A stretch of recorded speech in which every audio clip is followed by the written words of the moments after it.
오늘 말씀은 고난 속에서 소망을 가지는 비결이라고 하는 제목으로 함께 나누도록 하겠습니다. 이 세상에 어떤 사람도 고난을 좋아할 사람은 없을 것입니다. 그럼에도 불구하고 고난은 친구처럼 언제나 우리 곁을 찾아옵니다. 그런데 사실 고난이 우리를 찾아온다는 것은 우리가 아직 살아있다는 증거입니다. 우리가 죽어 있다면 어찌 고통을 느낄 수가 있고 슬픔을 느낄 수가 있고 아픔을 느낄 수가 있겠습니까? 고통스럽고 아프다는 것은 아직 내가 살아있구나 라고 하는 것을 보여주는 것입니다. 문제는 이제 이 고난을 어떻게 극복할 것인가 하는 것입니다. 오늘 말씀을 통해서 고난 중에서도 소망을 가지시는 우리 모든 성도님들 되기를 주의 이름으로 축원합니다. 첫 번째로 고난 속에서 소망을 가지는 비결은 하나님의 자비와 긍휼을 기억하라 라고 하는 것입니다. 지금 예레미야 선지자가 처한 상황은 최악의 상황입니다. 영원할 것 같은 예루살렘과 성전은 바벨론에 의해서 완전히 파괴되는 그야말로 쑥대밭이 되었고 남유다가 점점 망해져가는 것을 예레미야는 눈으로 직접 목격하면서 통곡하고 있는 것을 보게 되어집니다. 예레미야 자신도 얼마나 심각한 상황에 놓여 있었는지 그는 19절에서 이렇게 말합니다. 내 고초와 재난, 고쑥과 담적을 기억하소서 하고 하나님 앞에 기도합니다. 그렇지 않습니까? 사람이 극도의 스트레스를 받게 되어주면 몸이 먼저 반응합니다. 몸이 먼저 반응해요. 마음이 반응하기도 하지만 사실은 마음을 타고든 몸이 나도 모르게 반응을 합니다. 극도의 스트레스를 받게 되니 위에서 쓴물이 나고 담즙이 올라오는 겁니다. 즉 지금의 남유다의 현실이 정말 암울했다는 것을 보여주는 겁니다. 도저히 더는 앞을 볼 수 없는 암흑천지와 같은 상황에 놓여 있다는 것을 말하는 거죠.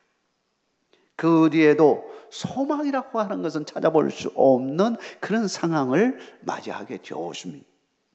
그런데 그때 예레미야는 무너져 주저앉아 버리지 않고 오히려 기도함으로 다시 하나님을 향하여 시선을 하나님께 고정하여 기도를 드립니다. 그리고 하나님께서 순간순간마다 베풀어 주셨던 하나님의 자비와 긍휼을 기억하고 그 기억하는 그 순간에 하늘로부터 오는 소망의 빛을 이제 체험하게 되어줍니다. 그는 20절, 22절에서 이렇게 말합니다. 내 마음이 그것을 기억하고 내가 낙심이 되오나 이것을 내가 내 마음에 담아 두었더니 그것이 오히려 나의 소망이 되었사옴은 여호와의 인자와 긍휼이 무궁하심으로 우리가 진멸되지 아니함이니이다. 좀 말이 여러 가지로 담고 있기 때문에 확 들어오지 않을 수도 있을 겁니다. 현대인 성경으로 다시 한번 읽어보겠습니다. 현대인 성경으로는 아주 간단하게 잘 표현했습니다. 내가 이것을 생각하면 낙심도 되지만 한편으로 생각해 보면 오히려 희망이 있다. 여호와의 크신 사랑 때문에 우리가 소멸되지 않았으니 그의 자비가 영원하도다 하구나. 그는 지금 뭐라고 감사하고 있습니까? 그래도 완전히 소멸되지 않고, 완전히 소멸되지 않은 상태.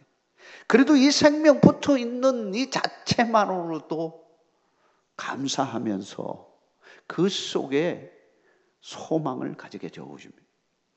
기도는 우리로 하여금 절망에서 소망으로 옮기게 합니다.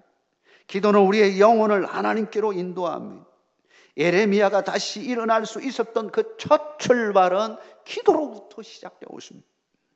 기도를 통하여 하나님의 뜻과 사랑을 다시 깨닫게 되었던 것입니다. 하나님의 뜻은 남유다를 완전히 멸망시키는 것이 아니라는 사실을 발견하게 되어집니다. 오히려 다시 하나님께서 우리 민족을 새롭게 해서 소생시키려고 하시려고 하구나 라고 하는 사실을 다시 한번 발견하게 되었습니다. 예레미야 29장 10절에서 13절에 이렇게 말하고 있습니다. 여호와의 말씀이니라 너희를 향한 나의 생각을 내가 아나니 편안이요 재앙이 아니니라. 너에게 미래와 희망을 주는 것이니라. 너희가 내게 부르짖으며 내게 와서 기도하면 내가 너희들의 기도를 들을 것이요 너희가 온 마음으로 나를 구하면 나를 찾을 것이요 나를 만나리라. 사랑하는 성도 여러분, 지금 절망이 여러분의 심령 가운데 몰려오고 있습니까? 기도하시기를 바랍니다.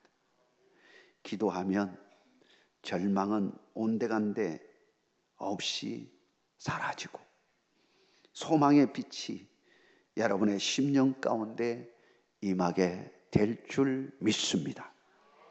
마치 구름과 안개로 가려져 보이지 않는 것도 빛이 임함으로 구름과 안개가 다 그치게 되고 보이지 않았던 놀라운 광경들이 보이기 시작하는 겁니다.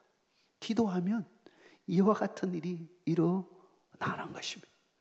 내 인생에 암흑천지와 같고 마치 구름과 안개가 꽉 끼어서 앞을 분간할 수 없는 그런 절망의 상황이라 할지라도 하나님께 기도하면 하나님께서 우리에게 구원의 빛, 그 소망의 빛을 비추어 주셔서 우리 앞에 가려있는 이 모든 것을 사라지게 해주시고 하나님을 똑바로 볼 수 있게 해주시고 하나님의 뜻을 분별할 수 있는 은혜를 누리게 되어지는 것입니다. 이러한 축복이 여러분과 함께 하기를 주의 이름으로 축원합니다. 하나님의 뜻이 무엇입니까? 우리 사랑하는 하나님의 자녀들을 향한 하나님의 뜻이 무엇입니까? 우리를 향한 하나님의 마음과 뜻은 재앙이 아니라 미래와 희망임을 믿으시기 바랍니다. 우리가 여기까지 올 수 있는 것도 전적으로 하나님의 자비와 긍휼과 사랑 때문인 것입니다. 우리를 남은 자로 여기까지 살게 하신 것도 하나님의 은혜인 것입니다. 힘들다고 고통스럽다고 하나님이 나를 버리신 것 아니야? 하고 생각하지 않기를 바랍니다. 여전히 여러분을 향한 자비와 긍휼과 사랑은 계속되고 있습니다. 힘들면 힘들다고 하나님께 기도하십시오. 하나님은 폭풍우 속에서도 응답하시고 잠잠한 고요 속에서도 응답하시는 분이십니다. 그분만이 여러분의 미래와 희망을 책임질 수 있는 분이십니다. 그분에게 안기시기를 주의 이름으로 축원합니다. 두 번째로 하나님의 성실하심과 공의를 기억하라고 말씀하고 있습니다. 우리가 왜 하나님의 성실하심, 공의를 기억해야 할까요? 성실과 공의는 하나님을 신뢰하는 중요한 잣대 때이기도 합니다. 우리가 하나님을 신뢰할 수 있는 것은 그분이 성실하시기 때문입니다. 하나님은 성실하신 분이십니다. 여러분, 하나님은 성실하신 분임을 믿으시기 바랍니다. 그 의미가 무엇일까요? 변함이 없다는 겁니다. 성실한 사람의 특징을 보면 변함이 없어요. 꾸준해요. 누가 보든 보지 않든 자기의 맡겨준 일 최선을 다하는 특징을 가지고 있습니다. 우리 하나님을 일컬어서 성실하신 분이라고 이야기할 때 그분은 우리와의 언약을 체결한 것, 이 모든 것을 성실히 행하시는 분이시다 라고 합니다. 우리를 사랑할 때 변함없이 사랑하시는 하나님, 우리가 어떤 상황에 놓여 있다 할지라도 그분의 사랑은, 그분의 자비와 긍휼은 변함이 없으시는 겁니다. 한번 택한 백성 우리 하나님께서 끝까지 책임져 주시고 사랑을 베풀어 주시는 분이라는 사실을 우리는 기억해야 한다는 것입니다. 고난이 오면 우리가 왜 이렇게 고난을 받나 하고 의심할 때가 있습니다. 그럴 때마다 우리는 성실하신 하나님을 바라봐요. 하나님께서 약속하신 그 말씀 꼭 지키시는 하나님을 바라봐야 하는 겁니다. 그리고 그분께서 말씀하신 성경을 우리는 믿고 따라야 합니다. 성경이 우리의 기준이 되어집니다. 여러분, 성경을 붙들고 의심 없이 성경을 믿고 따르는 믿음대로 살기를 주의 이름으로 축원합니다. 하나님의 말씀이 우리의 삶의 기준이 되어지는 것입니다. 그 기준에 따라서 하나님께서, 공의의 하나님께서 우리의 삶을 비추어 보시고 판단하시는 겁니다. 그냥 마음대로 판단해서 마음대로 하는 것이 아니라 하나님께서 미리 우리에게 주신 말씀, 그 말씀에 따라서 공의로우신 하나님께서 우리를 판단하셔서 선악간에 판단하사 상과 벌을 주시겠다고 말씀하셨습니다. 실제로 그분은, 공의로우신 하나님은 모든 삶의 그 기준에 따라서 판단하시고 때로는 축복하시고 때로는 징계하시고 하는 모습을 보여주셨습니다. 그러므로 우리는 신앙생활할 때 공의로우신 하나님, 그리고 모든 것을 주관하시는 신실하신, 성실하신 하나님을 바라보고 믿음으로 나아가야 하는 것입니다. 여러분, 여러분의 삶이 그와 같은 믿음에 복된 삶이 되기를 주의 이름으로 축원합니다. 레위기 26장 전체의 말씀을 읽어보면 하나님께서 두 길을 주셨음을 알 수 있습니다. 하나의 길은 축복의 길입니다. 또 하나의 길은 저주의 길입니다. 축복과 저주의 길을 다 말씀하시고 너희들이 앞으로 복된 길로 가면 하나님이 복 주시겠지만 너희들이 저주의 길로 가게 되어오시면 결국 저주가 임하게 될 것임을 명확하게 말씀하십니다. 세 번째로 여호와는 나의 기업이심을 기억하라 라고 하는 것입니다. 사실 여호와는 나의 기업입니다 라고 하는 말보다 놀라운 신앙 고백이 없습니다. 여러분 한번 따라서 한번 해보십시오. 여호와는 나의 기업입니다. 무슨 뜻일까요? 여호와는 나의 기업입니다.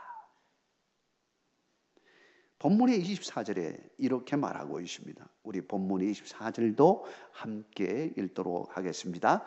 내 심령에 이르기를 여호와는 나의 기업이시니 그러므로 내가 그를 바라리라 하도다. 이 내용이 여러분의 심령 가운데 팍 들어오시나요? 어쩌면은 이게 뭔 말이지? 아직도 잘 들어오지 않을 수도 있습니다. 여호와는 나의 기업이다. 이게 뭘까? 그래서 현대인 성경으로 좀 약간 풀어서 쓴 성경이 현대인 성경이죠. 현대적으로 이렇게 잘 풀어놨습니다. 그 현대인 성경에는 이렇게 말하고 있습니다. 내 심령이 말하는구나. 내 마음 속에서 말한다 이거죠. 여호와는 나의 전체이심으로 내 희망을 그에게 두리라. 나의 전체. 하나님이 나의 전체라는 말이 무슨 의미입니까? 하나님이 나의 전부입니다. 하나님이 나의 전부예요. 하나님이 나의 전부라는 뜻은 뭘 말하는 겁니까? 돈이, 명예가, 권력이 이런 것들이 나의 주가 아니라 하나님 자체, 하나님이 나의 전부입니다. 하나님 한 분이면 됩니다. 이 고백을 지금 하고 있는 겁니다. 하나님만이 나의 전부이니 하나님만이 나의 소망이고 희망이 될 수밖에 없는 겁니다. 그래서 기업이라고 하는 것은 상속을 이야기하는 거예요. 상속. 성경에서 기업을 주셨다, 땅을 주셨다, 상속에 대한 이야기입니다. 그러는데 하나님이 나의 기업입니다 라고 하는 것은 신앙을 상속받았다. 신앙을 상속받았다라는 의미가 있는 거예요. 돈을, 땅을 상속받은 것이 아니라 하나님 자체 그 믿는 그 믿음을 상속받았으니 그 사람에게는 천하의 이런 은혜가 있겠습니까? 하나님 한 분만 나와 함께 하시면 어떤 어려움도 고난도 이겨낼 수 있지 않습니까? 요셉이 뭘 가지고 이집트로 들어갔습니까? 그가 돈 가지고 들어갔습니까? 땡전 하나 없었습니다. 오히려 그는 종으로 들어갔습니다. 그의 처지를 보면 최악의 조건으로 요셉은 들어간 거예요. 근데 딱 한 가지 그는 무엇이 있었습니까? 하나님이 함께 했습니다. 하나님이 함께 하시니까 그의 인생의 전부이신 하나님 알고 봤더니 그분이 진짜 모든 걸 가지고 계시는 분이에요. 권력도 가지고 계시고 그분이 사람도 인맥도 가지고 계시고 돈줄도 가지고 계시고 이 세상에 돌아가는 모든 자연의 모든 것도 그분의 손에 달려 있고 그러니 하나님이 마음만 먹으면 모든 것이 이루어져요. 흉년, 7년, 6년, 풍년 누구 손에 달려 있었습니까? 하나님 손에 다 달려 있는 거예요. 사람을 의지하면 시험에 들지만 하나님을 의지하고 나아가면 하나님의 보호하심과 이끄심과 축복하심을 경험하게 되어지는 것입니다. 사랑하는 성도 여러분, 하나님만이 여러분의 전부가 되기를 주의 이름으로 축복합니다. 다윗이 사실은 이런 고백을 많이 했어요. 다윗이 하나님은 나의 기업입니다. 이 고백을 많이 했어요. 시편을 이렇게 키워드로 해서 기업이라는 것을 쳐보면 그 단어들이 딱 뜨게 됩니다. 근데 그 뜬 걸 딱 이렇게 검색을 해서 보면 다윗의 신앙 고백 속에 이 부분이 많이 나와요.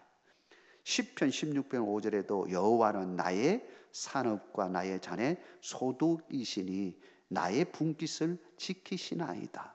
여호와는 나의 산업, 기업이라고 하는 거 아니겠습니까? 하나님이 나의 산업, 나의 기업입니다. 하나님이 나에게 복을 주시고 나의 길을 여시고 왕까지 올라가게 해주시고 이 모든 거 하셨다는 신앙의 고백입니다. 시편 142편 5절에도 여호와여 내가 주께 부르짖어 말하기를 주는 나의 피난처시요 살아있는 사람들의 땅에서 나의 분깃이시니라 하였나이다. 분깃이라는 말로 쓰고 있습니다.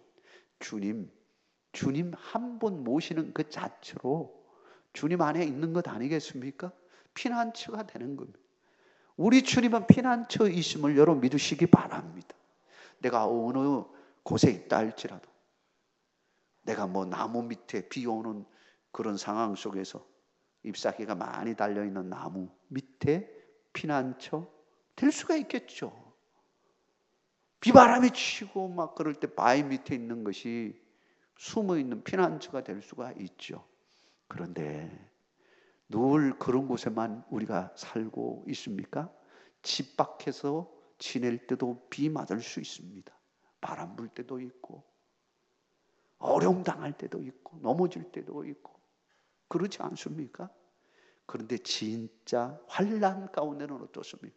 환난 가운데 우리의 피난처가 되시고 우리의 바위가 되시는 분은 누구일까요? 하나님이십니다.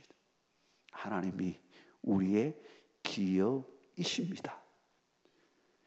빌립보서 4장 19절에 보면 이렇게 고백합니다. 나의 하나님이 그리스도 예수 안에서 영광 가운데 그 풍성한 대로 너희 모든 쓸 것을 채우시리라. 하나님이 우리의 피로들을 다 채워주신다고 약속하고 계시는 겁니다. 오늘 주신 말씀을 다시 한번 기억해 보시기를 바랍니다. 고난 중에서도 우리가 절망하지 않고 소망을 가지고 살 수 있는 비결이 무엇일까요? 첫째는 하나님의 자비와 긍휼을 기여하는 겁니다.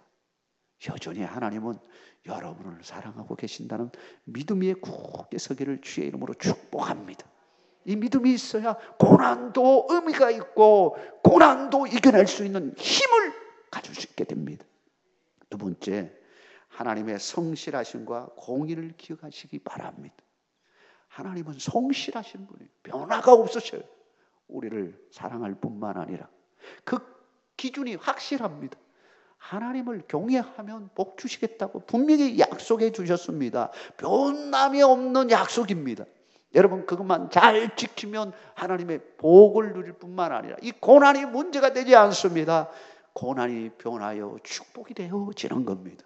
여러분 이런 은총이 여러분과 함께하기를 주의 이름으로 축복합니다. 마지막으로 셋째로 여호와는 나의 기업이시다. 주님 한 분이면 됩니다. 주님 안에 늘 그하고 사시기를 주의 이름으로 축원합니다. 고난이 문제입니까? 주님이 함께 하시면 얼마든지 이겨낼 수가 있는 겁니다. 그러므로 우리 모두가 고난 중에서도 소망의 빛을 바라보고 믿음으로 끝까지 승리하는 우리 성도 되기를 주의 이름으로 축복합니다.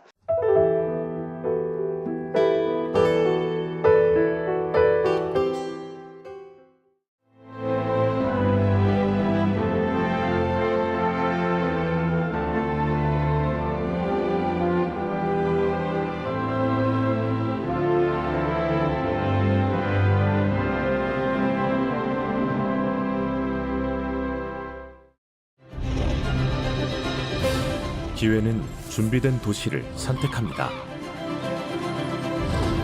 대지엔 바이오, 반도체, 도심엔 문화, 하늘엔 우주.